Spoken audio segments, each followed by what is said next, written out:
국내 스픽스 시청자 여러분 안녕하십니까?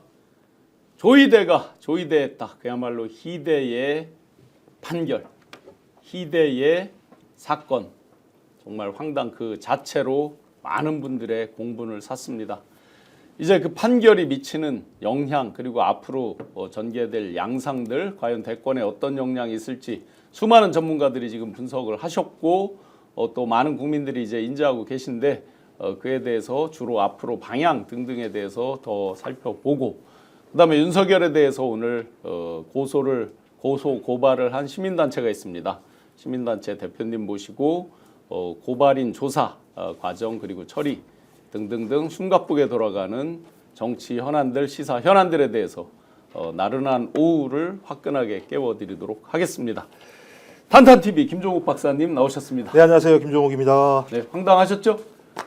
아니요, 분노했습니다. 아, 분노. 뭐 황당을 떠나서 야, 진짜 별짓을 다 하는구나. 저들은 이런 생각이 들어서 너무 답답했고요. 제가 볼 때 진짜 국민의힘이 얼마나 강력한 건지를 보여줘서 그들이 법으로 단죄를 받아야 그때 가서 정신을 차리는 거예요. 제가 볼 때 감방 안에 들어가야 정신 차리겠구나 이런 생각이 들더라고요. 국민의 힘은 약한데 국민의 힘은 강합니다. 네, 민생경제연구소 임세현 소장님. 네, 안녕하세요. 임세현 식당의 임세현입니다. 분노를 넘어서 저는 근데 더 네. 그 약간 뭐라 그러죠? 이제 힘이 더 생겼다고 그럴까? 네네. 어떻게 보면은 이제 뭐 사람들이 얘기하기를 뭐 어대명이다, 뭐 민주당이 집권할 거다라고 해서 조금 약간 마음 편하게 생각하고 있었는데요. 이제 다시금 저희가 신발끈을 동요에 매야겠다. 네. 이제 조금 이제 날씨 따뜻해졌다고 저도 약간 안일했던 것 같은데요. 이제 조금 더 긴장하고 더 치열하게 싸워야겠다라는 생각이 들었습니다.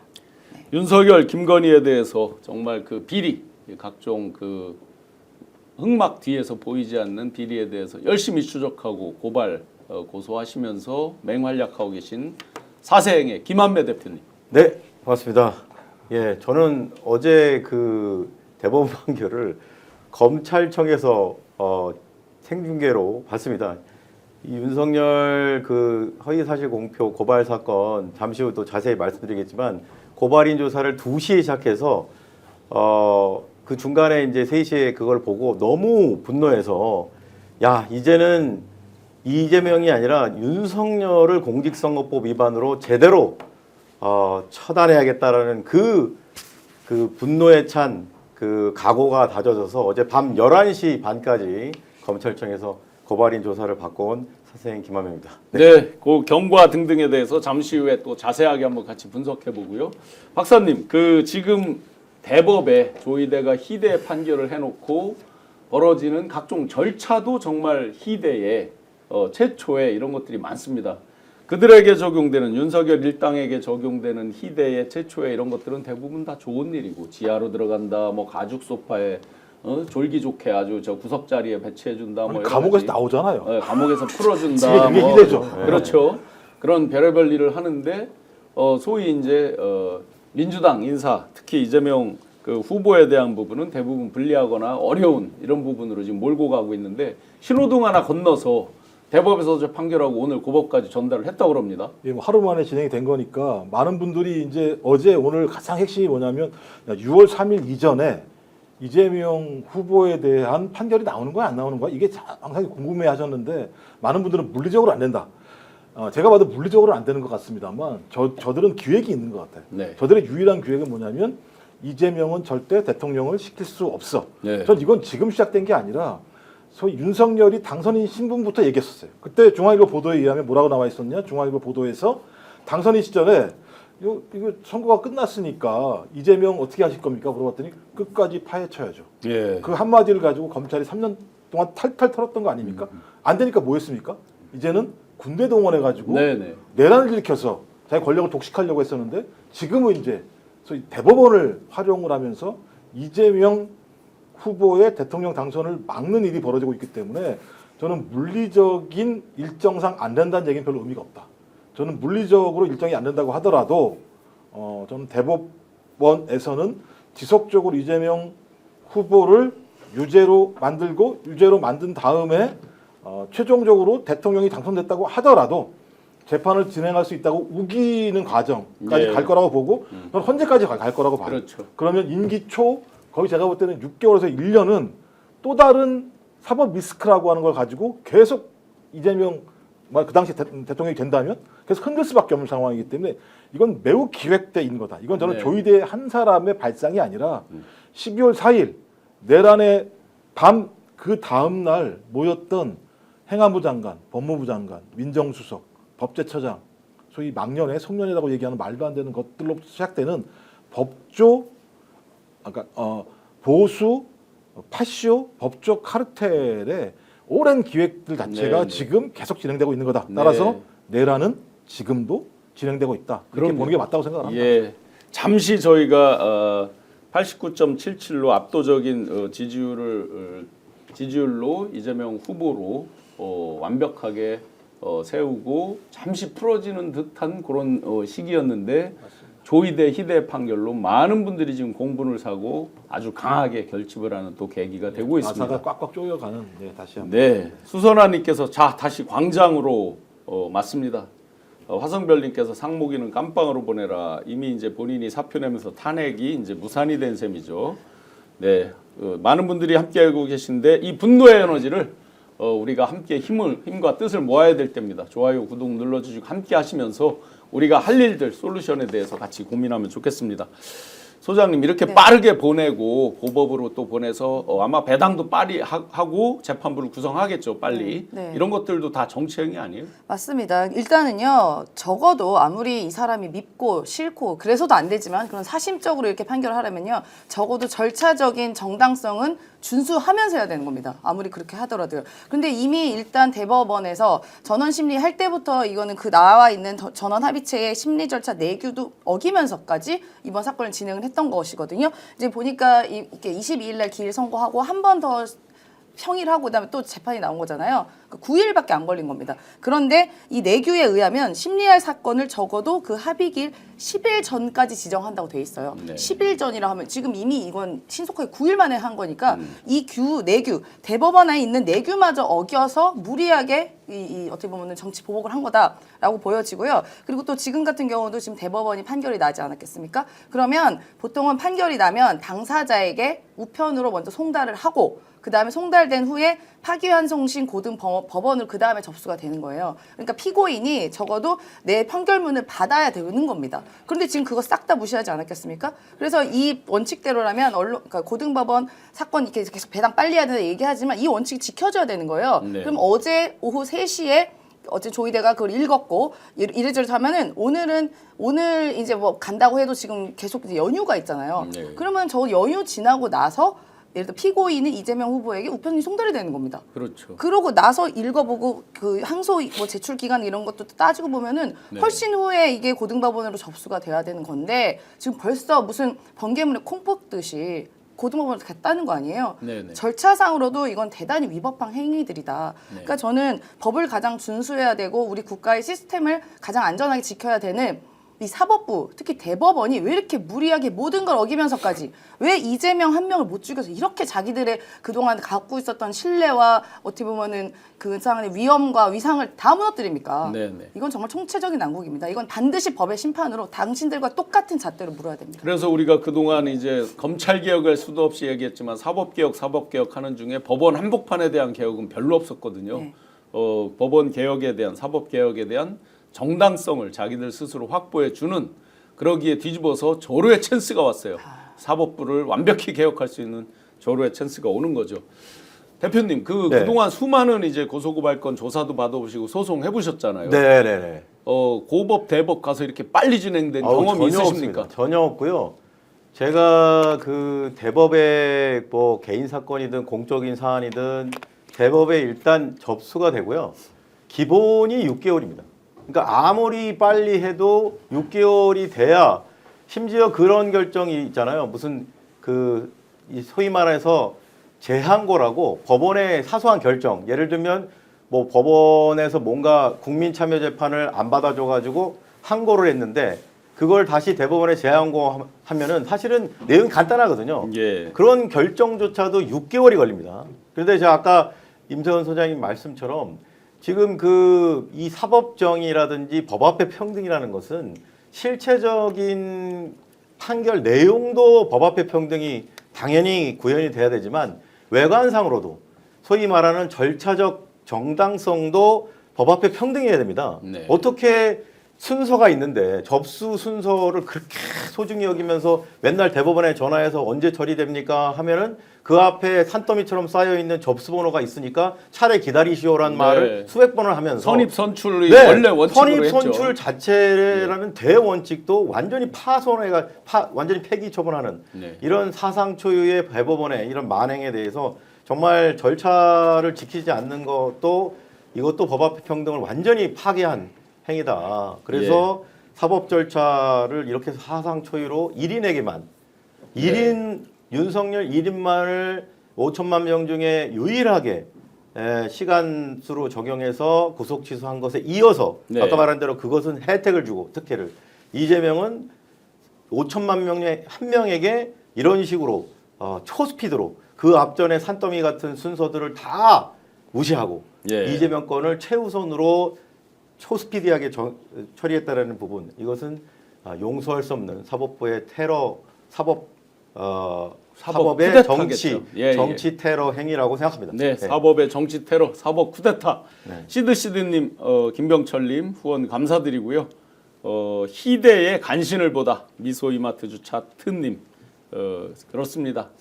희대의 간신을 보다. 그리고 IK 복 815님께서 이재명을 도우기 위해 책 구매했습니다. 네, 결국은 국민이 합니다라는 책이 지금 베스트셀러인데요. 많이 구매도 해주셔서 아마 이런 것들에 다 대응하는데 뭐 변호사비부터 또 여러 가지 비용들이 있을 겁니다. 근데 그보다 더 중요한 건 우리 국민이 하는 그 마음이죠. 마음을 보태주시면 좋겠습니다. 박사님, 자 이렇게 이제 대선 개입, 정치 개입, 사법 쿠데타 직접 정치 영역으로 들어왔는데 그러면 앞으로 예상되는 그들의 절차, 그들이 하려고 하는 의도 이런 것들은 어떨 게 있을까요? 또 말씀하셨던 것처럼 대법관들이면 대한민국에서 법을 제일 잘하는 사람들 아니겠습니까? 네. 12명 중에 10명이 자신의 내규를 어기면서까지 그러니까 내가 내규를 어긴다는 사실을 알면서까지 거기에 동의한 거잖아요. 네. 근데 동의한 대상이 누굽니까? 대선 지지율 1위를 달리고 있고 네. 지금 한 달 정도밖에 선거가 안 남은 상황이라면 저는 이들은 어떤 형태로든지 공동체로서 조폭처럼 어떤 목적을 위해서 모인 거라고 볼 수밖에 네. 없다.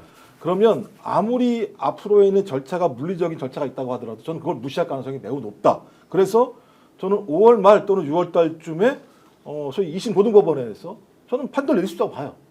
왜냐하면 기속력이 있기 때문에 유죄 판결을 내려야 되지 않습니까? 그럼 유죄 판결을 내리는데 100만 원 이상을 때리겠죠. 매우 높게 때리고 그 다음에 때리고 난 다음에 아마 그 이후에 이재명 지금 후보가 대통령이 됐을 때 조희대가 또 희대의 발언을 하겠죠. 예. 형사상 소추가 있다고 하도 재판이 진행되는 것을 재판 진행하겠다고 얘기를 네. 할 겁니다. 그러면 다음에 제가 볼 때 대법원에 갈 거라고 봐요. 네. 그렇게. 그러면 이쪽에서 뭐 헌재 이런 게 막 하겠죠. 전 그래서 이런 일정들은 짜여진 거고 아마 그들은 그런 방식으로 갈 거라고 생각이 들어서 제일 좋은 방법은 제가 볼 때 대법관을 비롯해서 대법원이 판결을 내릴 수 없도록 네. 소위 일정한 숫자들의 대법관들을 탄핵을 하는 방법들을 네. 통해서 네. 아예 법률적 절차가 가지 않도록 하는 것이 가장 원천적인 방법이라고 생각이 들어요. 저는 그래서 그 부분들의 싸움이 벌어질 거다. 그러니까 국회가 가지고 있는 국민을 대의하는 국회가 가지고 있는 소위 탄핵 권한과 소위 사법부 지금 사법 쿠데타를 일으켰고 자기들 스스로가 특정한 정치적 행위를 한 자들 네, 네. 이 자들이 이재명 후보를 대통령을 만들지 않게 하기 위한 법적 카르텔의 행위 자체가 지금 붙는 싸움들이 앞으로 가고 있을 거라 생각이 드는데 저는 그렇다면 이쪽 진영에서는 무조건 선제적인 방법으로 이 문제를 풀지 않으면 저들이 치고 난 다음에 그 뒤치덕거리를 하는 방식으로는 이 문제를 풀어나가기 어렵다는 생각이 들기 때문에 네네. 저는 선제적인 대응들이 필요하다. 우리가 가지고 수 있는 모든 권한, 탄핵권과 입법권을 다 행사해서 네네. 저들이 아예 그런 꿈들을 기획하지 못하도록 원천적으로 방지하는 것들이 저는 가장 중요하다고 네, 생각합니다. 다시 정리해 보면 대법에서 고법으로 빨리 보냈고 신호등 하나 하루 만에, 건너서 아마 하루 만에 서류를 보냈죠. 보따리에 네. 싸서 들고 간 모양이에요. 빨리 보냈고 그러면 이 고법도 그러니까 항소심 재판부 재배당이 되는 재판부도 엄청나게 빠르게 할 것이다. 오늘 어떤 재배당 날지도 모르죠. 아니 재배당 할 것 같아요. 할 것 같아요. 네, 할 것 재배당 같아요. 할 것 같은데 자 이게 이론상 보면 뒤에 이제 27일의 시간이 있거든요. 이게 상고하고 하는데 그러면 역으로 계산해 보면 이들이 5월 8일까지 판결을 내려야 6월 3일 대선일 전에 모든 대법원까지를 끝낼 수 있다는 이론적 계산은 나오는데 현실적으로는 사실은 불가능이긴 한데 이들이 이제 지금 미친 듯이 막 서두르고 하는 이유는 분명히 그 속내는 뭐 뻔한 건데 어쨌든 여기에서도 굉장히 서둘러서 할 것이다. 그리고 대법으로 대선 이후에 보내도 이 대법의 지금 대법 조희대 대법원은 분명히 그냥 무대뽀로 밀어붙이겠죠. 소추와 판결도 정지된다는 게 압도적 다수결인데 저 다수설인데 소추는 헌법에 나와 있는 거고 84조에 그런데 재판은 이제 명시가 안 돼 있다. 명시가 안 돼 있지만 그 입법의 취지 자체는 안정적인 국정 운영 때문에 다 멈춰진다는 게 압도적 다수설인데 재판 수행까지 포함되는 거죠. 지금 네, 소추라고 다 하는 게. 무시하고 네. 그냥 대법원은 내릴 것이다. 네. 그 뒤에 헌재에서 또 판결이 어떻게 되든 말든 일단 우리는 해서 무조건 이재명 정부의 정당성을 떨어뜨린다. 당선 이후에 떨어뜨린다. 뭐 이런 거잖아요. 그죠? 사회 혼란을 야기한다. 요렇게 이제 정리가 되는 거죠.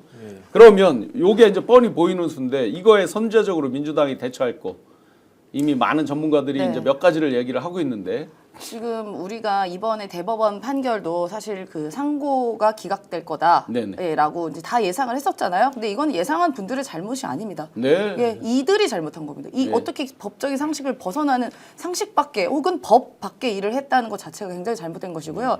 그런데 지금 이들은 그동안에 이런 일들을 계속 해온 거 아닙니까? 네. 지기현 판사가 갑자기 감옥에 있는 윤석열을 탈옥시켜준다던가 그때도 이상했지만 설마 이번에 또? 그런데 이번에 또 한 거예요. 네. 당신들의 내규 또 법을 다 어겨가면서까지 무리하게 나는 이재명만 죽이면 대만 하고 있는 겁니다. 네. 그러면 이제는 지금 법도 전문가분들 저는 법 전문가는 아니지만 이제 그분들의 말씀을 들어보면 이게 물리적으로 27일이 걸린대요. 최소한. 그렇죠. 그렇기 때문에 대선 7일하고 20일. 20일. 상고 이유서를 내는 게 20일. 그렇죠. 예, 그렇게 서로 되면 송달하고 하는 게 7일. 예. 그러면 이렇게 약간 그 안에 이제 뭐 왔다 갔다 하는 그런 시간까지 하면은 어떻게 대선 전에 이게 나올 수가 있냐라고 하지만요. 이제 이들은 이젠 이걸로 생각하면 안 됩니다. 이들은 이미 시스템과 절차와 법을 다 무시하기 시작했어요. 그러면 이제도 우리도 같이 가야 돼요. 자, 얘네들이 하는 시나리오가 바로 이거지 않습니까? 어제 5월 1일 파기환송을 했죠. 네. 그다음에 이제 오늘 보내지 않았겠습니까? 네. 그럼 5월 2일에서 10일 고법이 판결을 낼 겁니다. 열흘 안에, 그러니까 10일 안에 낼 것이고 그러면 그 판결을 내서 5월 20일 이후에 대법원 확정 판결이 나면 6월 3일 전에 낼 수 있는 거예요.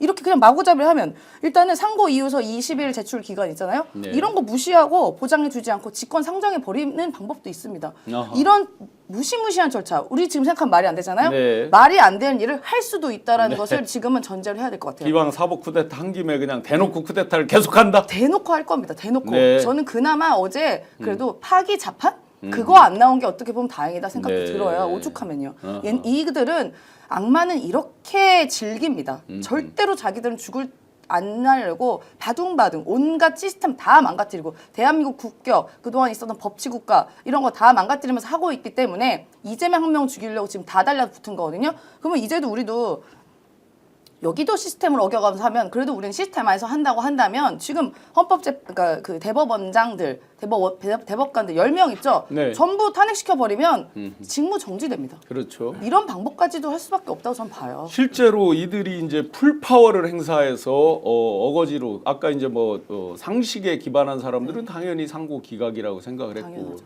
상식이지 않은 판결을 자기들이 했죠. 그러니까 풀 파워를 다 발휘한 거예요, 자기들이.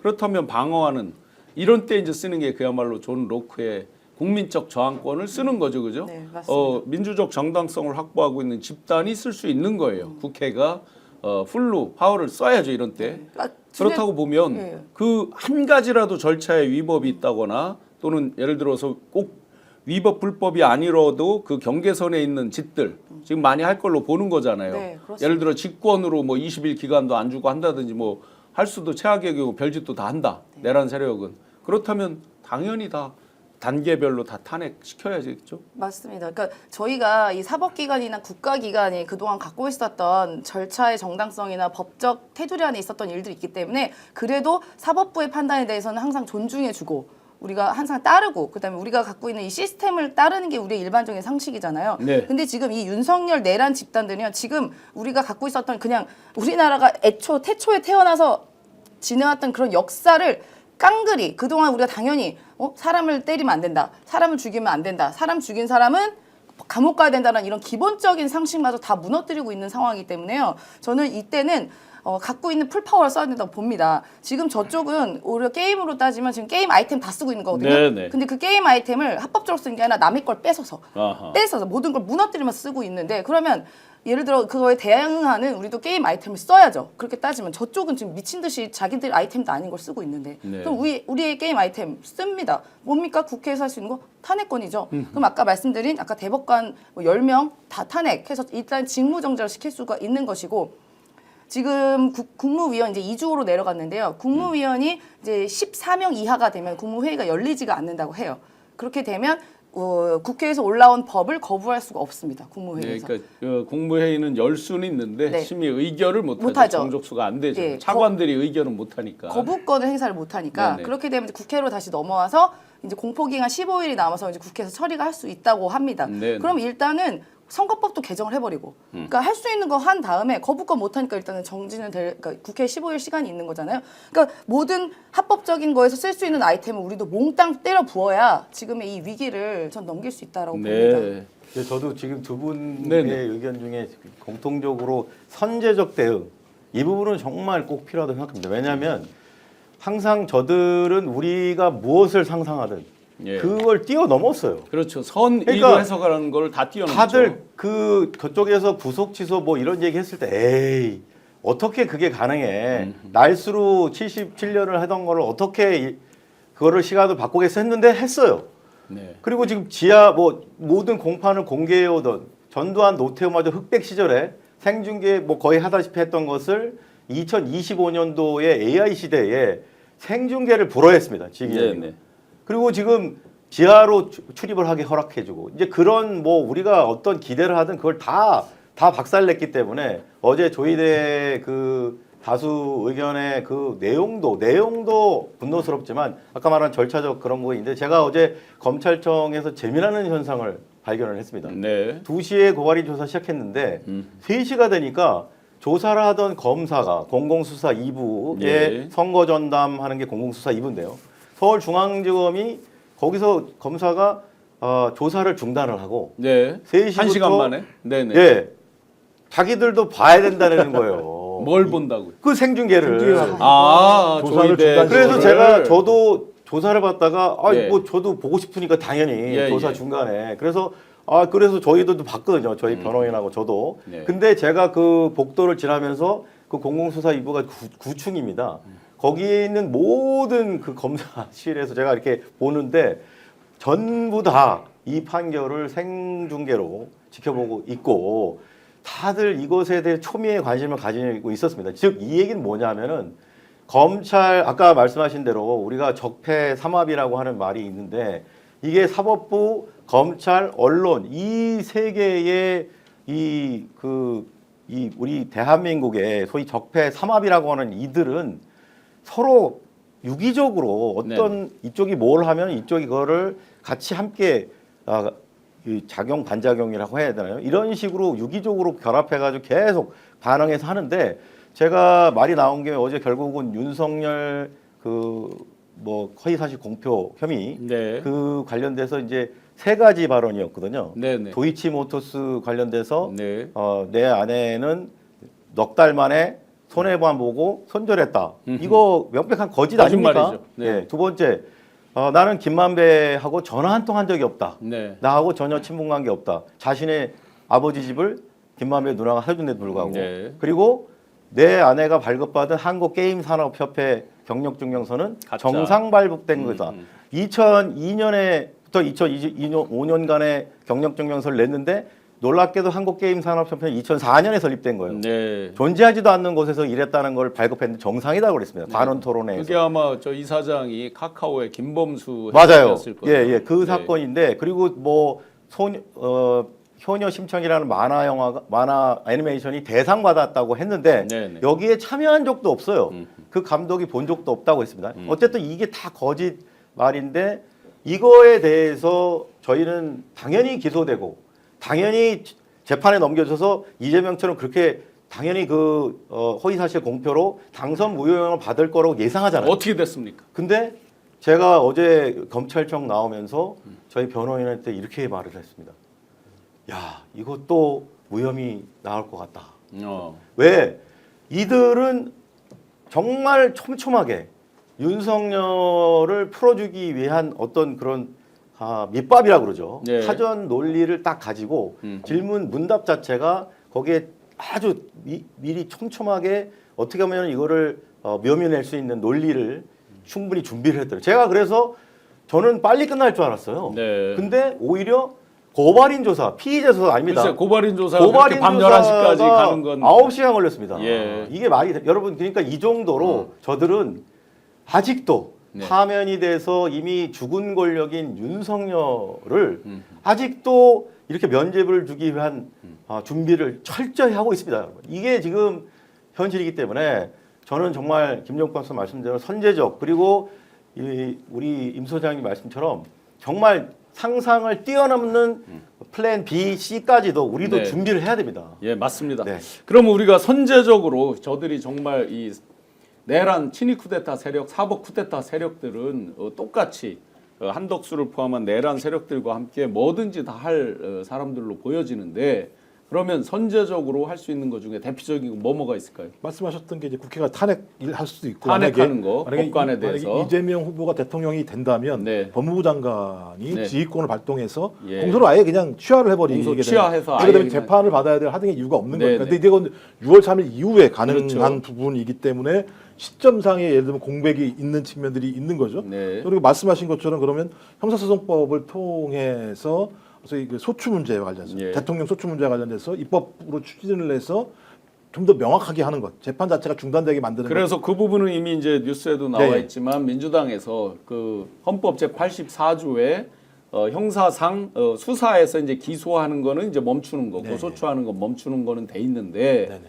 재판을 기존에 받고 있던 게 대통령 취임한다고 그래서 멈춰지느냐 부분에 대해서 이제 명확치 않아서 퀘스천으로 있는 거. 네네. 물론 압도적 다수설은 멈춰진다는 것이지만 지금 대법원이 그냥 강행할 우려가 있다 이거잖아요. 네, 그렇죠. 그래서 민주당에서 그것도 형사소송법을 개정을 해서 기존에 펼쳐주겠던 재판도 당선되면 못하는 걸로 입법을 바꾼다. 그러면 이제 이건 미리 발의를 해놨다가 그렇죠. 취임하자마자 바로 하면 그렇죠. 정부에서 받아들이면 끝나는 거잖아요. 예, 예, 거부권을 그렇죠. 행사하지 예, 않으면 그렇죠. 그죠? 그렇죠. 이게 요게 있고, 이제 하나가 있고 그러니까 예를 들어 대표적으로 미국 같은 경우도 트럼프 이번에 당선이 됐을 때 재판 중지했어요. 네네. 검사들이 스스로가. 또 하나가 이제 공직선거법 문제가 하나 네. 있겠죠. 예를 들면 이제 지금 같은 경우 말도 안 되는 논리를 가지고 2심에서 무죄가 난 걸 3심 대법원들 자체가 자기들이 사실관계에 대해서 심리를 하는 말도 안 되는 짓을 하면서 네. 다시 유죄를 만든 부분이 있기 때문에 이 그렇죠. 부분에 대해서 폭넓게 허용할 수 있는 조항을 두게 되는 법률적 근거가 있을 것이고 지금 또 이제 최강욱 전 의원이 얘기했던 법원조직법 네네. 바꿔서 이제 대법관들을 갖다 숫자를 늘리는 그 부분이 저는 가장 현실적이라고 네, 생각합니다. 왜냐하면 헌법에 보면 대법원에 대법관을 둔다 이렇게만 돼 있거든요. 네네. 법원조직법 제 4조에 보면 대법관의 수는 14인으로 한다. 네. 즉 헌법에 명수가 규정돼 있지 않고 그쵸. 법원조직법 4조에 있거든요. 그러면 법만 바꾸면 되는 거예요. 30인으로 만들면 되죠. 예, 근데 이것도 제가 볼 때는 이제 대통령이 당선되고 난 다음에 이제 그렇죠. 임명을 근데 하시는 미리 거니까. 이제 네네. 그 법은 준비를 하고 그렇죠. 입법 발의를 해놓고 그렇죠. 취임하자마자 바로 처리를 하면 될 그러니까 것이고. 최선의 방식은 지금 2심 고등법원이 일정을 어떻게 잡는지를 봐서 일정이 매우 빠르다 그러면 네. 예를 들면 이거 갖다가 막을 수 있는 유일한 방법은 아까 말씀하셨던 탄핵하면서 이 대법관들을 법도 탄핵을 만들고. 시키면서 네네. 가야 되는 거죠. 그러니까 저는 그 정도의 사안들을 국민들한테 다 말씀을 드려야 될 것 같아요. 그럼요. 자, 우리 이렇게 할 거다라고 네. 말씀을 드려야 되는 상황이고 그래서 국민들이 그렇게 하면 그래 맞아 그렇게 해야지. 왜냐하면 이번에 2인 대법관들 소수 의견 네네. 내신 분들이 얘기한 게 뭐냐면 검찰의 기소 독점주의와 기소 편의주의에 의해서 지들 마음대로 예를 들면 네. 기소 안 할 거는 기소할 거 안 해버리고 이렇게 하게 되면 기소 안 할 걸 기소를 하게 되고 거기에 법원이 지금과 같이 들러붙어 가지고 판결을 내리게 되면 사법부의 신뢰가 무너질 수밖에 없다라는 것 네. 그것이 중요한 게 아니라요. 가장 중요하게는 독재화돼요. 검찰 권력을 장악한 자가 지들 마음대로 진행을 해서 사법부까지 휘어잡게 되면 죄가 없는 자도 죄를 만들어낼 수 있어요. 그러면 독재화가 되는 거거든요. 독재화가 되면 어떤 일이 벌어지느냐? 민주주의가 무너져 버리는 거예요. 저는 그래서 이 2인 대법관들의 절박한 호소가 실제적으로 대법원의 판단이었어야 된다.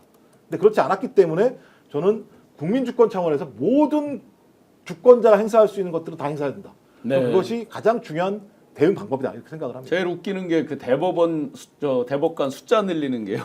항상 대법원이 자기들이 요구했던 거예요. 처음에 너무 과중하다. 그래서 지금 4인 1조 재판부를 더 많이 만들어야 된다 하는데 늘려줘 볼까라는 공론화를 하려고 그러면 항상 반대를 해요. 지네 기득권이 무너지니까. 그래서 이참에 자기들이 요구했던 거니까 세게 늘려주죠. 뭐 지금 14,000분 이상 들어오셔서 답답하다, 뭐 나이브하다 수많은 댓글들 주십니다. 예, 심리적으로 다 알겠습니다. 서보학 교수 자문 구하라. 아예 서보학 교수 하시는 거 말씀 잘 봤습니다. 경희대 말씀하시는 네네 나오셔서 로스쿨 교수님 말씀하시더라고요. 인터뷰 다 봤습니다. 그러나 모두가 바보라서 이러고 있는 건 아닙니다. 근데 그 내용을 지금 임 소장님 말씀하신 그 내용이죠. 네네 그죠? 그렇죠. 네. 그래서 다 그 서보학 교수가 말씀하신 거 저희가 인지를 하고 같이 보고 결국은 이제 탄핵할 부분 하고 형사법 개정하는 거, 법원조직법 개정하는 것까지 포함해서 전부 우리도 풀파워를 발휘해서 할 수 있는 것을 다 해야만 한다라고 결론입니다. 자 그러면 이게 과연 이재명 후보 대선에 영향을 어떻게 미칠 것 같습니까? 저는 오히려요 이번 사건 때문에 어떻게 하면 이재명을 이렇게까지 죽이려고 하지?라는 정말 그 이재명을 지지하지 않았던 사람들도 궁금증이 생길 것 같아요. 이 정도까지 한다고 한 사람에 대해서. 왜냐하면 지금 언론에서 계속 나오는 것도 마냥 이재명 대표한테 나쁜 얘기만 나온 게 아니라 어떻게 사법부가 이런 희대 일을 하지? 이렇게 이례적인 일을 하지라는 언론도 굉장히 많아요. 그러면은 중간에서 표심을 약간 잡지 못한 사람들도 아니 무슨 지금 이미 선출돼가지고 지지율 제일 높은 후보인데 이렇게까지 막 선거에 이런 사법부가 개입하고 하는 이유가 뭘까라고 곰곰이 찾아보면 이게 말도 안 되는 일이 있었던 거잖아요. 특히 윤석열과 이재명에 대해서 너무나도 다른 잣대의 기준을 사법부가 하는 걸 봤을 때 오히려 이재명 대표에게는 후보에게는 이번 사건이 그닥 나쁜 건 아니라고 봅니다. 오히려 관심을 불러일으키게 되고 정치인은 어쨌든 계속 언론에 언급을 많이 해주는 게 더 도움이 되는 거기 때문에 중도층은 어떻게 반응할 것 같습니까? 저는 중도층도 일반적인 뭐 제가 이쪽에 편향됐다고 생각할지도 모르겠지만 제 주변에 저도 약간 보수에 있었던 분들과 일을 오랫동안 많이 해서 그분들도 이야기해요. 난 진짜 이재명 정말 싫어하고 안 좋아하는데 이건 좀 진짜 이상하지 않냐? 이런 얘기도 많이 합니다. 그래서 저는 이번에도 아마 이 법원의 부당함 그리고 왜 이재명 죽이기에 이렇게 모든 권력기관이 총동원하는 이유를 이제는 일반 시민들도 많이 깨달았을 거다 그런 생각이 듭니다. 자 이렇게 혼란한 틈을 타서 조이대가 희대의 희한한 뭐 조이팔 동생 조이대 아니냐라고 농담 써주신 분도 있는데요. 희대의 희한한 판결을 내리는 사이 그 틈을 타서 대탈출 그야말로 짜고 치는 고스톱 아니냐라고 민주당에서도 비판할 정도로 그 틈을 타서 사퇴를 하고 출마 선언을 한 자가 있습니다. 한덕수 출마 선언 한번 같이 보겠습니다. 존경하는 국민 여러분, 저는 오늘 제21대 대한민국 대통령 선거 출마를 국민 여러분께 말씀드리고자 이 자리에 섰습니다. 국민 여러분, 저는 세 가지를 약속드립니다. 첫째, 바로 개헌입니다. 임기 첫날 대통령 직속 개헌 지원 기구를 만들어 개헌 성공에 총력을 기울이겠습니다. 둘째, 통상 해결을 약속드립니다. 미국발 관세 폭풍이 전 세계 모든 나라의 가장 시급한 통상 현안입니다. 글로벌 무역 질서가 뒤바뀌고 있습니다. 셋째, 국민 통합과 약자 동행, 즉 국민 동행을 약속드립니다. 통합이 곧 상생입니다. 김한배 대표님 네. 지금 마지막 대목에 국민 통합과 약자 동행이라 그러는데 이게 국민들 보고 엿먹어라 하는 거 아닌가요? 아니 도대체가 이게 자기들이 쿠데타 내란을 일으킨 놈들이 무슨 놈의 국민 통합을 한다는 얘기예요? 저희 사생에서요 한덕수를 내란 내란 공범 혐의로 고발을 했고요 처음. 그리고 한덕수가 이제 현재 재판관 마은혁 재판관을 임명 안 하기 시작한 건 최상목 전에 한덕수입니다. 오리지널은. 그래서 직무유기로 또 고발을 했고요. 그리고 또 그 이후에도 한덕수에 대해서 저희가 계속해서 그런 어떤 이자의 그 정체성은 결국은 윤석열 정권의 2인자로서 결국은 내란을 방조하고 공범 혐의가 있는 사람이다라는 것이 이게 한덕수의 지금 우리 대한민국에서의 실체인데 이런 내란 공범이 어찌 감히 대한민국 국민 앞에서 대선에 출마를 하고 그것도 국무총리 대통령 권한대행에서 곧바로 공직에서 출마를 하는 이런 만행을 저지르는 뿐만 아니라 또 지금 뭐 캠프에 그 공직자 출신들 특히 국정원 출신을 모았다고 하는데 이런 부분들을 보면은 정말 대한민국의 공무원들이 정말 정치적 중립이 완전히 무너지고 그다음에 이 직무 독립성이라는 것은 헌법상의 책무인데 완전 권력에 들러붙어서 어떤 자기의 정치적 야망과 대권을 노리는 이런 그 행태에 어떤 윤석열에 이어서 또 한덕수마저도 이런 비슷한 행태를 보여주는 것에 대해서 온 국민이 함께 분노하고요. 저는 이런 말을 하고 싶습니다. 얼른 공수처 경찰에 진행 중인 이 내란 공범 한덕수의 관련 수사를 빨리 진행해서 빨리 구속하기 바랍니다. 박사님 약자 동행은 뭡니까? 쪽방촌 방문이요? 쪽방촌 언제 가봤어요? 자기 총리 3년 하는 동안에 쪽방촌 언제 간 거 기억나는 거 있으세요? 맞습니다. 저는 그러니까 2,500년 전에 공자와 맹자가 부끄러움을 모르면 사람이 아니라고 그랬어요. 네, 수기치심, 어떻게 수호지심. 저런 얘기를 자기 입으로 할 수 있는지 저는 도대체가 이해가 안 돼요. 네. 그러니까 부끄러움을 모르는 거예요. 부끄러움을 모르는 자는 어떤 자들이냐? 소위 측은지심이 없는 자들이에요. 네. 측은지심이 없는 자들이 어떻게 약자랑 동행을 합니까?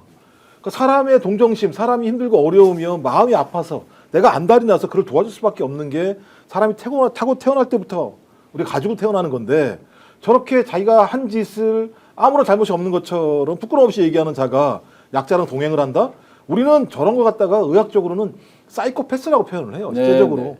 그러니까 공감 능력이 없는 자들, 동정심이 없는 자들을 사이코패스라고 얘기를 합니다. 어떻게 자기 입으로 약자와의 동행을 얘기할 수 있는지 잘 모르겠고요. 더 중요한 건 말씀하신 내란 피의자입니다. 수사 받아야 됩니다. 네. 그다음에 또 하나가 사전 선거 운동을 한 게 명확해지는 것 같습니다. 그렇죠. 아무리 생각을 해도 제가 보니까는 그 박정식 앵커가 발견했는데 4월 30일 날 유튜브 채널을 만들었더라고요. 네. 보니까 네. 그다음에 책을 또 출간했는데 4월 28일자로. 근데 책은 그럼요. 그날 짠 하고 만들어낼 수가 없는 거잖아요. 당연하죠. 이미 다 기획을 아이, 했겠죠. 당연히. 그다음에 김인석 최고위원이 얘기한 것처럼 총리실 산하에 국정원 출신의 선거 캠프를 차린 것 같다라고 얘기를 해서 거기를 좀 압수수색해달라고 얘기를 네. 했다면 저는 소위 이 권한대행 국무총리가 자기 입으로는 국정에 빈틈이 없겠다고 누누이 얘기해놓고 빈틈을 다 만들어놓고 그 사이에 선거운동을 했다고 볼 수밖에 사전 없기 선거운동. 때문에 네. 사전 선거운동으로 빨리 수사를 받아야 된다라는 생각이 들고 그다음에 개헌을 얘기해요? 개헌은 자기가 합니까? 국민이 네. 하는 거지? 네. 개헌은 국민이 하는 거예요. 네, 네. 근데 자기가 개헌을 하겠다고 얘기하고 그다음에 통상 트럼프 앞에 가서 찍소리도 못할 사람이 네. 통상 문제 어떻게 해결을 합니까? 오히려 제가 볼 때 저희가 얘기하는 건 매국노라는 거잖아요. 예. 지금 소위 과거의 마늘부터 지금 조선 LNG 문제까지 우리의 국보를 팔아서 자기가 선거에 활용했다는 얘기도 들리는 거고 지금 마지막 말씀하신 아니 어떻게 내란 피의자가 통합을 합니까? 그렇죠. 그리고 3년 동안 약자를 위해서 손 한 번 쓰지 않은 자가 어떻게 약자랑 네. 동행을 할 수 있습니까? 예, 예. 국민이 바보입니까? 이런 자들이 얘기하는 걸 믿게? 맞습니다. 자, 13,000분 이상 들어오셔서 뜨겁게 여러 가지 비판과 걱정하시는 거 많이 써주시고 계신데요. 자, 저에게 들어와 있는 아주 몇 가지 중요한 제보들이 있습니다. 대표적으로 저에게 여러 이제 제보들이 있는 이유들이 있겠죠. 지금 총리실에서 같이 근무했던 비서실장이나 공보실장 등등 포함해서 대선 캠프에서 함께 일을 했습니다. 다 잘 아는 사람들입니다. 그런데 첫 번째 들어와 있는 건 갑질입니다. 윤석열, 김건희 이상의 갑질이다. 상당히 내용을 들어보면 굉장히 정말 진짜 이렇게까지 하는가. 대표적으로 총리실 공관이 2개가 있습니다. 서울의 삼청동에 있고 세종시에 있습니다. 세종시 공관에 대해서 안에서 밖은 조경이라든지 뭐 잔디 깎고 이런 것들은 나라 돈으로 합니다. 기본 직원들이 할 수 있습니다.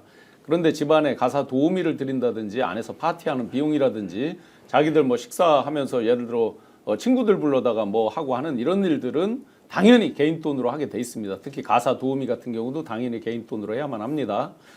성격이 굉장히 까탈스럽다고 합니다. 심지어 아주 비유적인 표현인데 뭐 흰 면장갑을 끼고 먼지가 있나 없나를 볼 정도로 다 그렇다라고까지 구체적인 제보들이 나와 있습니다.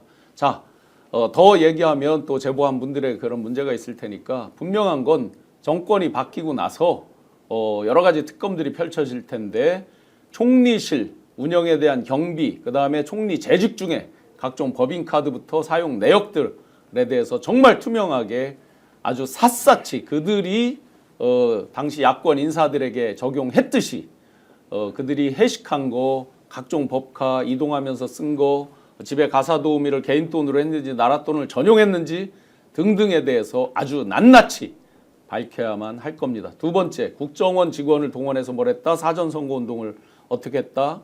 총리실 밑에는 민정실장이 있습니다. 그 밑에 약 60여 명이 넘는 직원들이 파견이 나와 있습니다. 각각의 예를 들어 경찰이 6명, 뭐 국세청, 뭐 금융위 등등등의 소위 권력기관, 사정기관 관계자들이 많이 파견 나와서 활동을 하고 있습니다. 정부종합청사 총리실 맞은편 건너편에 사무실이 있습니다. 그 가운데에서 권력기관 사람들이 나와 있기 때문에 상시적으로 마치 사적인 거 하듯이 하는 것도 있다라는 이야기들을 지금 전해오고 있습니다. 그런 가운데서 지금 자기 퇴임하기 전에 여러 가지 일들 지금 책을 쓴 것서부터 뭐 유튜브를 만드는 것 등등에 대한 행위, 과연 그것을 제3자, 사적으로 자기가 돈을 내서 개인적으로 고용한 사람들이 했을지 아니면 공적으로 과거에 퇴직한 사람이야 뭐 큰 문제가 없겠지만 현직에 있는 사람이 한 사람이라도 한 게 있는지 나중에 샅샅이 낱낱이 조사를 해야만 합니다.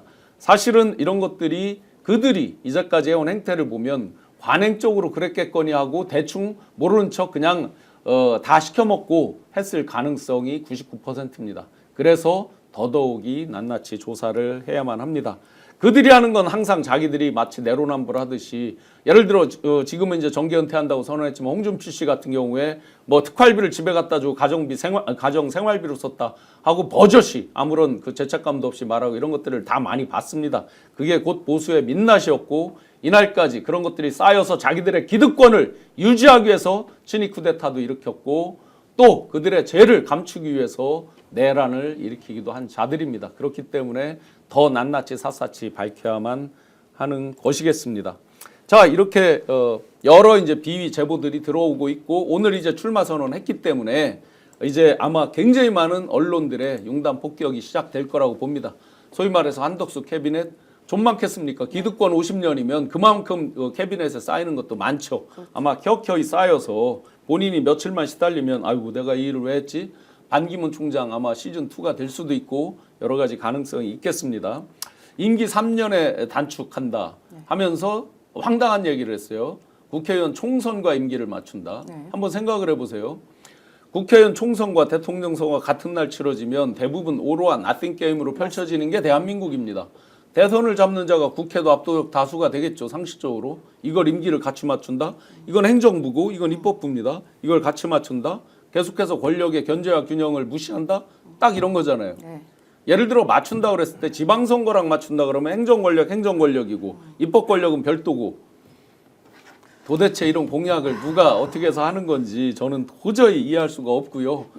일단은 한덕수가 이런 얘기를 한 것은 뭐 사실 뭐 들을 가치도 없는 거긴 하지만 그러니까 정치 혐오를 기반으로 한 본인이 자기 그냥 팔기라고 봐요. 말씀하신 것처럼 균형이 절대 안 되고 총선 같은 경우는 어떻게 보면은 이 대선 그러니까 그 행정부 권력에 대한 중간 평가의 형식도 있는 거 아니겠습니까? 그런 거 싸그리 무시하는 형태, 즉 정치 혐오를 부추기는 저는 형태라고 봅니다. 저는 한덕수 아까 말씀하신 것처럼 이제 링 위에 올라왔어요. 그동안은 한덕수라는 사람이 그 총리라는 어떻게 보면은 갑옷을 입고 있어서 모든 공격을 그 미꾸라지처럼 그 기름 발린 장어처럼 쏙쏙 피해 갔던 경향이 분명히 있지만요. 지금은 이제 링 위에 올라왔습니다. 이제는 언론, 시민단체 등등의 그런 평가와 이제 이런 검증을 피할 수가 없습니다. 일단 첫 번째로 한덕수가 오늘 10시에 그 출마 기자회견 했는데요. 저희 민생경제연구소와 검사를 검사하는 변호사 모임에서 11시 반에 한덕수를 경찰청 국수본에다 고발을 했습니다. 네네. 예, 고발 취지는 이제 공무원의 정치적 중립 그러니까 위반, 그다음에 네. 선거 관여 금지 위반, 선거운동 기획 관여 금지 위반, 직권남용죄 등등 혐의로 해서 오늘 고발을 했고요.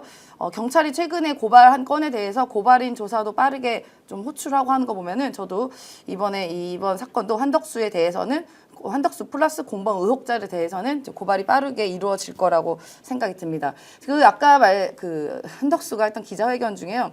정말 하나하나 단어 다 반박하고 싶더라고요. 네네. 일단 무슨 약속을 이야기한대요. 약속을 가장 우리가 멀리 갈 것도 없습니다. 최근에 윤석열이 파면 직후에 한덕수가 국민에게 앞에서 나온 약속이 뭐였냐? 본인이 한 약속은 대선 관리 앞으로 잘하겠습니다. 네. 라고 약속을 했는데 본인이 네. 대선판에 뛰어드는 말도 안 되는 일을 이제 행하고 있고요. 아까 개헌 얘기하셨는데요. 그냥 이게 최근에 나온 그 폭삭 소가수다의 유행어잖아요. 네. 야, 너 뭐 돼? 아니 본인이 뭔데요? 혹시 그냥 확실히 너 뭐 돼? 아니 예를 들어 국회 다수석도 네. 야당인데 본인이 뭐가 된다 그 야당 통과 못하고 또 국민 투표가 남아있는데 네가 뭐가 된다고 그 개헌을 약속합니까? 말도 안 되는 거고 국민 통합 같은 소리 하고 있고요. 네. 국민 통합한다는 작자가 그 내란 동조 세력이 국민한테 총칼 쏘고 국회 부시고 들어갑니까? 네네. 그 아까 말씀드린 약자와의 동행은요. 그 약자가 어떤 의미의 약자인지 모르겠어요. 뭐 약한 자? 약을 먹은 자와의 그런가 동행인지는 본데요. 모르겠습니다. 그 약자는 그 약자인가 그래서 보네요. 그 약자 약은 먹은 잔지 아니면 진짜 취약자인지는 모르겠지만 그 약자들과 함께 그냥 드럼통에 본인이 나경원 사무실 쓰고 있다고 하니까 그냥 드럼통에 같이 들어가시는 게 어떤가. 예. 본인이 국민께 할 수 있는 마지막 어떻게 보면 마지막 양심 그동안에 50년 가까이 공직해서 세금을 받아 먹었던 자의 마지막 양심은 뭐냐 하면 그 내란 수괴인 윤석열과 그 내란 적극적 가담자로 의심되는 본인이 손잡고 국립호텔 가셔라. 그게 마지막 국민에 대한 도리다라고 말씀드리고 네, 싶습니다. 짜고 치는 고스톱은 또 있습니다. 그 최상목이 밤 10시가 넘은 시간에 국회에 있으면서 사표를 냈는데 한덕수가 사표 수리를 했죠. 어떻게 보십니까? 아니, 있을 수 저는 있습니까?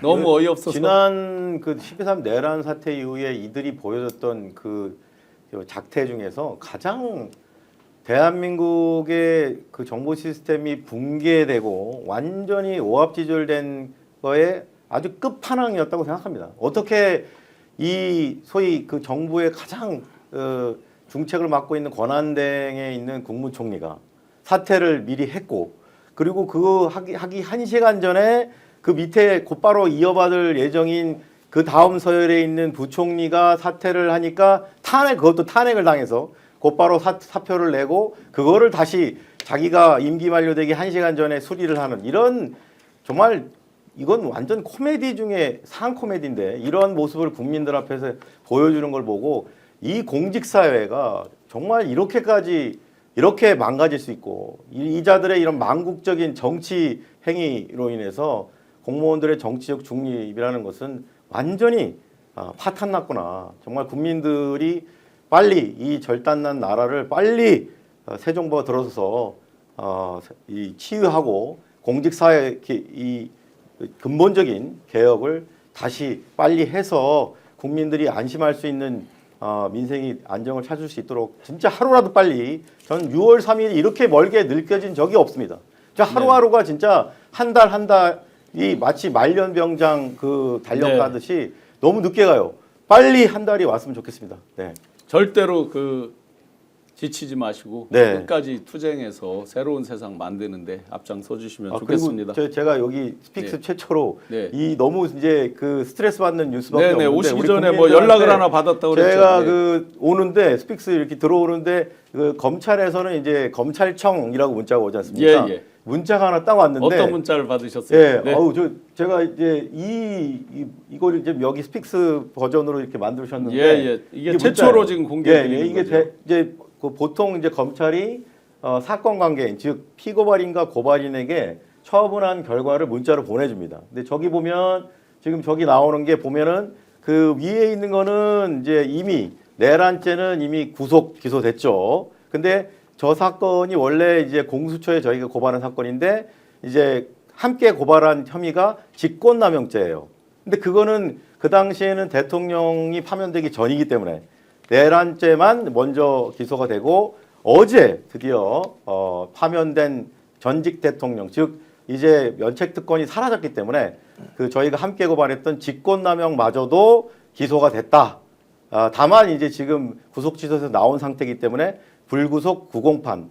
그래서 어쨌든 지금 윤석열은 저 그 직권남용으로도 구속이 가능합니다. 그래서 네. 제가 국민들한테 이걸 보여드린 이유는 이제라도 지기현 재판장은 저 지금 두 번째 직권남용 예. 저 혐의의 근간을 둬서 당장이라도 윤석열을 다음 공판에 법정 구속하십시오. 이미 근데 지금 이제 예. 불구속 구공판이라고 돼 있잖아요. 그죠? 네네네네. 그 구속하지 않고 이제 공판을 구하고 있는데 네. 법정에 출석했을 때 저런 기소 내용을 갖고 바로 법정 구속을 해야 된다. 할 수 있습니다. 네네. 네, 왜냐하면 지금 혐의가 직권남용도 내란죄 못지않은 중대한 직권남용입니다. 네네. 대통령의 직권을 남용해서 내란을 일으켰기 때문에 이 직권남용은 보통의 직권남용이 아닙니다. 그래서 새로운 혐의입니다. 기존의 내란죄로 구속 취소했더라도 새로운 죄로 또 기소됐기 때문에 죄가 명백히 다른 죄입니다. 따라서 지기현 재판장이 마음만 먹으면 이 중대한 직권남용의 근간을 둬서 기초로 해서 다음 공판에 얼마든지 법정 구속할 수 있는데 네. 하지 않겠죠. 왜? 이들은 아까 김종욱 박사님 말대로 다 계획이 있고 큰 그림이 있기 때문에 저는 지기현 말 나왔으니까 빨리 공수처에서 지기현에 대한 고발 사건 수사 착수해서 법관으로서의 직권남용으로 빨리 입건하고 이것을 토대로 해서 빨리 검찰이 기피 신청하고 재판부를 교체해야 된다고 생각합니다. 네. 지기현 결정을 못해요. 그 결정 못하고요. 왜냐하면 제가 놀란 게 지금 추가된 것도 계속 지기현한테 배당을 하고 있습니다. 4월 28일 날 한덕수 관계자라는 사람이 한겨레에서 한 얘기가 있는데 그게 그거예요. 본인 최종 결심이 관건이지만 출마하지 않기엔 어려운 상황으로 가고 있는 것은 사실이다. 이렇게 얘기를 해요. 지가 출마하면 지가 출마하는 거지. 출마하지 않기엔 어려운 상황으로 가고 있다라고 하는 건 한덕수도 지기현도 자기 스스로 판단할 수 있는 상황이 아니다. 등대 밀려서 나온다 하는 걸 그럼 인정하고 그 뒤에 있죠. 누구냐? 네. 윤건이다. 선수의 윤건이가 불가능한- 결정하는 거다. 그러니까 윤건이 말에 따라서 한덕수도 출마하고 조희대도 예를 들면 지금 유죄 취지로 파기환송시키고 주기현은 거의 황제 대접하는 일이 벌어지고 있기 때문에 제가 볼 때 방법은 딱 하나밖에 없습니다. 네. 싹 다 탄핵을 시켜서 권한을 행사하지 못하게 하고 난 다음에 국민의힘으로 이상하다 국민의힘 진짜 우리 국민의 시민의힘. 대한국민의 그래. 힘으로 네. 압도적으로 대선에서 승리를 하는 것. 그래서 저들이 아예 준동할 생각조차 하지 못하게 만드는 전 이 방법밖에는 다른 방법이 없다. 저들은 뭐든지 할 자들이니까. 그 네. 저는 소름 끼친 게 뭐냐면 지금 와서 돌아보니까 어제 이제 재판의 쿠데타, 그 사법 쿠데타를 보고 다시 생각나는 게 뭐냐면 윤석열이 파면되고 나서 자기 서초동 집에 갔잖아요. 네. 갔을 때 시민들 만났을 때 뭐라고 했냐면 다 이기고 왔습니다. 이 얘기했을 때 저는 이해가 안 됐어요. 미쳤나? 했거든요. 근데 이미 다 판을 짜놓은 게 아닌가라고 생각해서 그때 그 말이 그냥 헛소리로 한 얘기가 아니고 술 취해서 한 얘기가 아니라 이미 이렇게 판을 촘촘하게 짜서 결국 이재명 후보가 됐든 누가 됐든 그냥 다 끌어낼 수 있다. 대통령 돼서라도 우리가 어떻게든 흠집내서 끌어낼 수 있다라는 미리미리 그런 계획된 시나리오가 있었던 게 아닌가 싶어서 소름 그러니까 끼칩니다. 사저 구하러 네. 여유 있게 돌아다니고 돌아다니고. 지하 1층에 코바나 컨텐츠 인테리어하고 앉아 있고 네. 본인들이 다시는 안 하겠다고 한 거 다 약속 어기고 그냥 다시 그 사무실 차리고 예. 위세 떨고 우리는 건재해라는 것들을 더 과시하는 거 아니겠어요? 맞습니다. 제가 제보받은 내용 중에서 그 사저 구한다는 것도 염장 지르는 아마 그 청국장 집에서 사진 찍힌 거 보셨을 겁니다. 그 보리밥. 예. 뭐 서울에서 아주 가까운 곳에 있는 식당인데 바로 옆에 골프장이 붙어 있어요. 근데 그 골프장 안에는 단독주택이 여러 개 있고 타운하우스처럼 있는 거예요. 골프장 안에 단독주택을 누가 추천하나 보죠. 어머. 바뀔 수도 있고 뭐 여러 대상지 중에 하나일 수도 있겠는데 굉장히 유력하게 그 골프장 안에 들어가 있으면 경호 같은 게 쉽잖아요. 아무나 막 들어오고 이러진 않으니까. 그리고 저녁 때 되면 어차피 문 다 잠기고 뭐 이런 건데 그렇게 염장을 지르는 지금 행보를 여러 가지를 하고 있는 거죠. 뭐 그런 걸 검토했는지 아닌지 뭐 일단 제보에 대해서 제가 일일이 확인을 할 길은 없는데 그런 정도로 지금 아주 여유작작하게 움직이고 있다. 그런 배후에 이미 다 그런 꿍꿍이를 해놓은 거 아니냐. 압수수색 어떻게 보셨어요? 그거 그냥 뭐 보여주기 식이죠. 그죠? 실제로 다 빈전화기 아닙니까? 네. 20일 전에 했던 아이폰 개통한 거, 20일 전에 폰에 김건희 씨가 뭐 옛날에 공천 개입이나 했던 게 있겠습니까? 이미 관저 있을 전부터 다 갖다 버리고요. 네. 조치를 다 해놨습니다. 이미 윤석열은 버리지는 않았을 것 같아요. 나중에 다들 협박하려면 숨겨놨을까요? 어디다가 숨겨놨겠죠. 어쨌든 눈에 보이는 없으니까요. 그러니까 검찰은 어차피 여전히 한 통속이라는 걸 저는 보여줬다고 생각이 듭니다. 예. 오늘 아침에 좀 중요한 그러니까 서영교 의원님께서 좋은 얘기를 하신 게 있는데 그 법사위에서 이제 질의를 하는 게 있었어요. 근데 서영교 의원님이 제보를 받으셨다고 합니다. 거기서 대법원장이 조이대가 윤석열과 절친이라고 하잖아요. 그래서 대법원장인 조이대가 윤석열에게 뭔가 사전에 교감을 하면서 이재명 후보 사건 대법원에 올라오기만 하면 내가 빠르게 처리한다는 식의 이 얘기를 했다고 합니다. 근데 이 얘기를 서영교 의원이 얘기하면서 내 말이 틀린지 내 말이 틀리면 조이대 대법관 나한테 항의하세요. 나한테 고발하세요. 이런 식의 발언도 했거든요. 그러니까 저는 이게 다 짜고 치는 각본에 행하고 있다. 연주는 다른 사람이 하고 결국 지휘는 윤건희가 하고 있다. 이 지금 말씀하신 거에 대해서 저도 약간 일부 동의하는 게 제가 어제 이제 9시간 동안 받았던 그 질문 중에 가장 좀 황당했던 것이 뭐냐면은 그 도이치모터스 주가 조작 발언 있지 않습니까? 김건희 주가 조작으로서 넉 달만 들어갔는데 뭐 손실만 있고 손절했다 이 발언을 예. 검찰에서는 어떻게 지금 이거를 질문을 하냐면 이거를 잘라요. 무슨 얘기냐면은 넉 달만 들어갔다는데 원래는 15개월 뭐 이렇게 됐잖아요. 근데 이거를 이제 어떤 식으로 해석하냐면 이정필이라고 하는 1차 주가 조작 주범이 넉 달 뭐 6개월 정도 맡은 건 사실인데 1차에서는 손실 입은 건 맞거든요. 예. 그러니까 전체 1차, 2차 다 해서 15개월을 다 합치면은 23억을 딴 게 맞는데 그 1차 기간은 손실 본 게 맞거든요. 네. 그러니까 윤석열이 이 넉 달만 해서 손실만 있고 그다음에 손절했다는 말이 전체적으로 주가 조작을 해서 이득을 본 거에 비하면 허위가 맞는데 근데 그 1차 기간만 딱 잘라가지고 그 넉 달만 해서 손실 본 거다 하는 것은 또 허위가 아닌 것처럼 이렇게 되는 거예요. 그러니까 지금 검찰은 그런 식으로 해가지고 어제도 대법원이 말한 게 뭐냐면 그렇게 다 분절해서 각각의 발언으로 해석할 것이 아니라 네. 그걸 종합적으로 결합해서 그걸 해석해 선거인인 국민의 관점에서 해석해서 이재명이 한 발언을 그렇게 종합적으로 해서 김만배의 친문계를 부인하고 골프 치지 않았다라는 걸로 그렇게 해석해서 국민을 속인 것이고 그것이 허위사실 공표다 이렇게 지금 판결이 나온 건데 그게 잘 됐다는 온당하다는 게 아니라 지금 검찰은 지금 윤석열에 대해서는 그런 식으로 또 잘라가지고 1차 기간은 손실 본 게 맞으니까 예. 그 발언은 또 허위가 아니다라고 해서 또 면죄부를 주려고 하는 이런 식이란 말이죠. 그러니까 이게 지금 참 저들은 정말 끝까지 치밀하구나.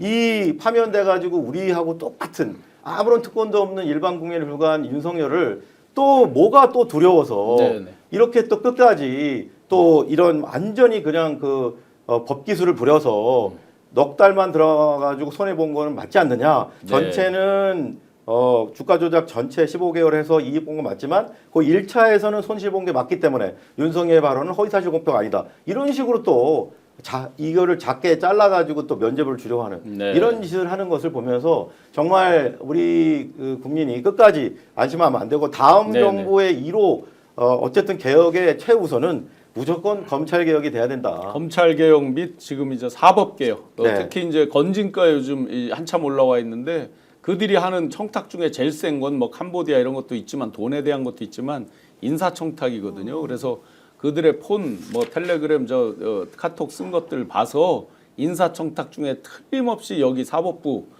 검찰 등등에 관련된 것이 있을 가능성이 있어요. 네. 아주 철저하게 특검으로 그들을 완전히 이 친위 쿠데타, 사법 카르텔 쿠데타 세력을 뿌리 뽑을 때까지 저희가 철저하게 조사를 해야 될 것 같습니다. 마무리 말씀 부탁드리겠습니다. 또 초유의 사태이고 많은 댓글에 올라오시는데 저희들 같은 경우도 라이브 했었고 네. 저희 이 상황 자체들을 상식적이지 않은 절체절명의 상황으로 받아들이고 무엇이든 대비할 수 있었어야 되는데 이런 부분과 관련해서 국민들이 또 다른 예를 들면 답답함을 호소하시는 부분들은 분명히 있는 것 같습니다. 뭐 이런 부분에 대해서 저희가 반성할 건 반성했을 거라고 생각이 드는데 네. 이제부터라도 우리 국민들에게 모든 것을 최종적으로 맡기는 것이 아니라 권한을 갖고 있다면 그 이전에 그런 문제를 선제적으로 제거를 해서 국민들에게 불편함을 주지 않아야 된다라고 하는 부분들을 다시 한번 절감하게 되는 것이고 네. 자, 꺼진 불도 다시 보자. 방심이라고 하는 것은 존재할 수 없다라는 생각이 들어서 어찌 보면 조이대라고 하는 희대의 판결을 통해서 이 상황 자체가 얼마나 절박한 상황인지를 다시 한번 인식하게 된 측면들이 분명히 있기 때문에 이걸 통해서 더 많은 국민들과 함께 6월 3일 날 압도적인 승리를 해야 되겠다라고 하는 부분들을 다시 한번 좀 다지게 되는 상황입니다. 네, 대표님 마무리 말씀. 네. 네. 지금 그 공직선거법이 그동안 시효가 중단됐다가 윤석열이 파면되면서 다시 진행됐는데요. 이제 석 달밖에 안 남았습니다. 이 법 앞의 평등이라는 것은 정말 예외 없이 이재명에게 적용됐던 똑같은 잣대를 윤석열에게는 예외를 한다? 있을 수 없습니다. 이재명 기준으로 폭풍 압수수색하고 반드시 기소해야 되는데 시간이 없습니다. 세 가지 그 허위사실 공표, 세 가지 아까 말씀드렸던 거, 그리고 우리 김영환 교수님께서 폭로하셨던 비밀 캠프 운영했던 것도 지금 서울경찰청에서 수사하는데 빨리 수사 마무리하고 그것도 또 검찰로 가야 됩니다. 시간이 좀 없습니다. 그리고 명태균 게이트의 또 핵심 축인 윤석열 후보를 위해서 홍준표보다 3% 높게 해줘, 이재명보다 앞서게 해줘, 여론조사 조작한 것도 또 공직선거법에 또 다른 중대 범죄 혐의인데 그 수사가 지금 지지부진한 상태라서 저희가 국회에서 오늘 기자회견까지 했습니다. 법 앞에 평등입니다. 얼마 남지 않은 지금 3개월 안에 이 모든 것이 수사되고 기소돼야만 검찰은 국민에게 용서를 받고 살아남을 수 있다는 점 꼭 검찰에게 마지막으로 말하고 싶고 강력히 수사하고 기소할 것을 촉구합니다. 네. 소장님. 참 저는 국민 여러분들께서 어떻게 보면 빛의 혁명으로 피 한 방울 흘리지 않고 현직 대통령, 그것도 서슬퍼런 검찰 출신의 검찰을 꽉 쥐고 있는 그런 대통령을 끌어내렸습니다. 결국은 파면으로 이끌었는데요. 그래도 이들은 너무나도 즐기다는 것을 전 다시 한번 느끼고 있었습니다. 제가 가장 참담한 것은 우리가 어느 정부였듯이 뭐 예전에 뭐 보수 정부든 뭐 진보 정부는 할 거 없이 우리가 기본적으로 국가가 운영하는 뼈대, 그러니까 시스템이라는 게 분명히 이건 건들 수 없는 것이거든요. 그런 건들 수 없는 것을 이 정권, 이 윤석열 내란 정권은 그전과는 다르게 그 뿌리까지 다 건드리고 쑤시고 박살내는 것을 보고 저는 이 대한민국이 정말 이대로 가면 정말 위기고 참담함을 느꼈습니다. 그래서 반드시 저는 다음 정권이 분명히 바뀌어야 된다. 이 정권을 다 쓸어내야 된다고 생각이 듭니다. 우리 국민들께서 또 죄송한 마음이 들어요. 그 추위에서 밤을 새며 키세스 옷을 입고 국회를 지키고 광장을 지키고 그러면서 더 나아가서 민주주의를 지켰던 우리 시민들이 계신데 이제야 우리가 우리의 손으로 우리의 의지로 민주정부, 새로운 정부를 만들려고 하고 준비 중에 있는데 네. 또 이런 일이 닥쳐서 우리 국민들이 다시 믿을 수 있는 건 국민밖에 없기 때문에 또다시 국민들이 거리로 나아가야 되는 그런 상황이 온 게 너무 죄송스럽고 또 위대한 국민의 힘을 다시 한번 느껴야 되지 않나 싶습니다. 네, 민주시민 여러분들께서 이 친위 쿠데타 내란 세력들이 얼마나 광범위하게 포진되어 있고 깊게 뿌리내리고 있는지 똑똑히 목도하셨을 겁니다. 15,000분 이상이 뜨겁게 여러 가지 질책도 주시고 댓글도 주시고 하셨는데 감히 한 가지 제안드리겠습니다. 이런 공분, 울분의 에너지를 압도적인 지지로 바꿔서 이재명 후보가 압도적인 지지로 대통령이 돼서 이 내란 친위 쿠데타 세력을 정말 일거에 깨끗하게 척결하고 새로운 대한민국을 만들 수 있도록 그 힘을 모아주시는 걸로 이 읊은 공분의 에너지를 승화시켜 주시면 좋겠습니다. 그러기 위해서 저부터도 제 고향 충북에 급하게 KTX를 끊었습니다. 10,000명 이상 1만 명 지지선언 제 시민사회단체 지금 이제 민주당을 사랑하고 그 언저리에 같이 이렇게 함께하고 있는 많은 분들 또 그런 단체들 뿐만 아니라 중간지대에 있는 단체들 대표들을 오늘 내려가서 만나려고 합니다. 그들을 일일이 설득하고 같이 협의하고 해서 1만 명 이상 지지 선언도 하고 압도적인 힘을 모아서 그 응축된 에너지로 이런 친위 쿠데타, 사법 쿠데타 세력들을 일거에 척결하고 새로운 대한민국 가는 에너지를 만드는 걸로 꼭 승화해 주시기를 간곡히 부탁드리겠습니다. 저부터도 더 열심히 공중전은 공중전, 여론전대로 뛰고 또 지상전 발로 뛰는 건 열심히 또 같이 함께 하겠습니다. 여러분들도 다 또 현장에서 함께 해주시리라 믿고 사법 쿠데타 세력 하면 아웃으로 마무리하겠습니다. 사법 쿠데타 세력 아웃! 네, 고맙습니다. 오늘 방송 어떠셨습니까? 마음에 들었다면 구독, 좋아요로 스픽스를 응원해 주십시오. 여러분들의 구독, 좋아요는 가장 큰 힘이 됩니다.